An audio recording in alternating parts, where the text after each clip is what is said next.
السلام علیکم ناظرین، آج پھر دوبارہ حاضر ہوئے ہیں۔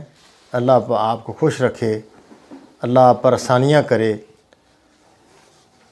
اللہ حضور علیہ الصلوۃ والسلام کی ساری امت پر آسانی کرے، اور حضور علیہ الصلوۃ والسلام کی ساری امت کو اللہ پاک بیماریوں سے محفوظ رکھے۔ دیکھو، بعض ایسی بیماریاں ہیں جن کو اتنا مشکل بنا دیا گیا ہے کہ حالانکہ اتنی مشکل تھی نہیں وہ، لیکن ایسا مشکل اس کو بنا دیا گیا کہ پھر اس کا لا علاج قرار دے دیا گیا اس کو۔ تو اسی میں ہے ایک پراسٹیٹ گلینڈ۔ یہ بزرگ بندے جو ہوتے ہیں نا، سیانے بزرگ بندے، تو ان کی گدودیں ہو جاتی ہیں، مثانے میں گدودیں ہو جاتی ہیں، تو پھر ان کا پیشاب بند ہوتا ہے، بڑی تکلیف ہوتی ہے، تو وہاں پھر ڈاکٹر جو لوگ ہیں وہ آپریشن کر دیتے ہیں، وہ کاٹ دیتے ہیں گدودیں پھر دوبارہ زندہ ہو جاتی ہیں، وہاں پھر وہ ایک ابار سا بن جاتا ہے، پھر پیشاب بند ہو جاتا ہے، پھر کاٹتے ہیں۔ اور بعض ورما جس طرح ہوتے ہیں نا، سوراخ کرتے ہیں ورمے سے لکڑی کے اندر، اس طرح وہ نالی سے ورما گزار کر وہاں وقتی طور پر سوراخ کھول دیتے ہیں، کاٹ دیتے ہیں اس کو۔ وہ جو گدا ہوتا ہے، گدودیں بڑی ہوتی ہیں، اس کو کاٹ دیتے ہیں، تو وقتی پھر پیشاب بھی صحیح ہو جاتا ہے کچھ نہ کچھ، لیکن بڑا تکلیف دہ عمل ہے۔ تو یہ اس کا انشاءاللہ بڑا آسان علاج ہے، کوئی مسئلہ مشکل نہیں۔ دیکھیں، پہلے سمجھیں بیماری کو کہ بنا کیوں، پراسٹیٹ کیوں پھیل گیا۔ دیکھیں، یہ بنیادی اصول ہے کہ گرمی اگر بڑھا دی جائے تو یہ گدودیں سکڑ جاتی ہیں، اگر خشکی بڑھ جائے گدودیں پھیل جاتی ہیں، گدودیں اس طرح پھول جاتی ہیں، پھولی ہوئی دراصل گدودیں ہوتی ہیں۔ اور جتنا یہ گدودوں کا سسٹم ہے یا گلینڈ سسٹم ہے، جگر کے ساتھ جڑا ہوا ہے، اگر جگر کا فعل درست ہو جائے تو گدودیں خود بخود اپنی جگہ پر آ جاتے ہیں۔ اسی طریقے سے ہم رسولی اور گلٹی کا علاج بھی کر سکتے ہیں۔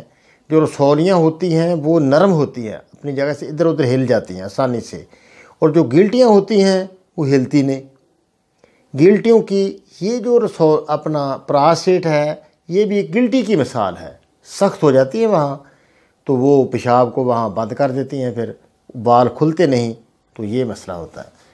اب اس کا کیا علاج کیا جائے؟ 5 ملین اور 6 تریاک مسلسل دینا اس کا حل ہے۔ ہاں، اگر یہ بہت زیادہ بڑھ جائیں، بہت زیادہ بڑی ہوئی ہیں، تو پھر ان کا علاج آپریشن ہی ہے، آپریشن کرا دیا جائے۔ لیکن اگر ابتدائی حالت ہے تو یہ بالکل اپنی جگہ پر آ جاتی ہیں، کوئی مسئلہ نہیں، 1 مہینے کے علاج سے بالکل مستقل ٹھیک ہو جاتی ہیں۔ وہ کیسے علاج کیا جائے کہ 5 ملین 50، وہ اس طرح ہے، بار بار میں نے بتایا ہے آپ کو کہ سنڈ 50 گرام، نوشادر ٹھیکری والا 30 گرام، کالی مرچ 10 گرام، سنا مکی 80 گرام، یہ بریک کر کے رکھ لیں۔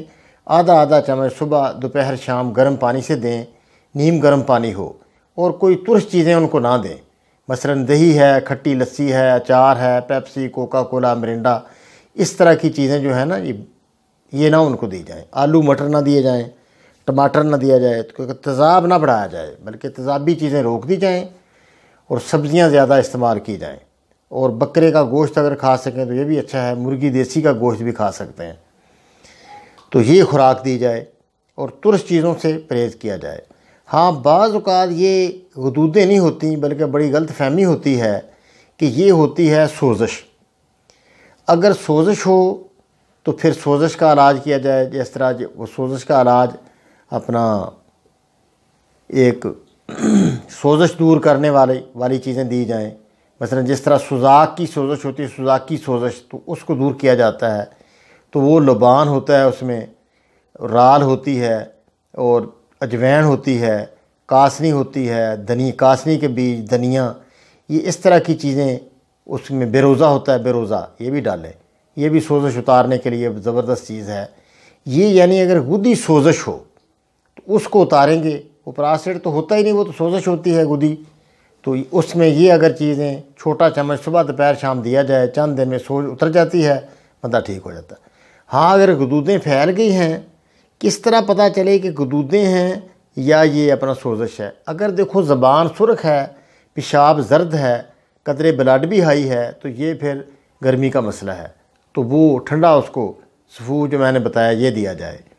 ہاں، اگر وہ زبان ہلکی سفید ہے، یا زبان پر تھوڑے دانے وغیرہ ہیں، کٹ ہیں زبان پر آئے ہوئے، اور پیشاب میں سرخی ہے، سرخی میل ہوگا پیشاب جب تیزاب ہوگا، تو اس میں پھر 5 ملین دے دیں اور ساتھ 6 تریاک بھی دیں۔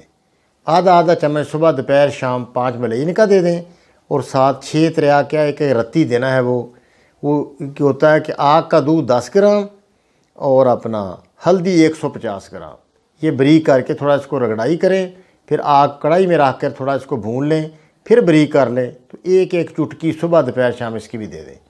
اس سے پانی پیدا ہو جائے گا، جس سمے پانی بھی بڑھ جائے گا اور وہ حرارت والی جو گرم تر چیز ہم نے دی ہے وہ، اور سارا حدودیں جو اپنی جگہ پر چلے جائیں گی اور دوبارہ ہوں گی بھی نہیں انشاءاللہ۔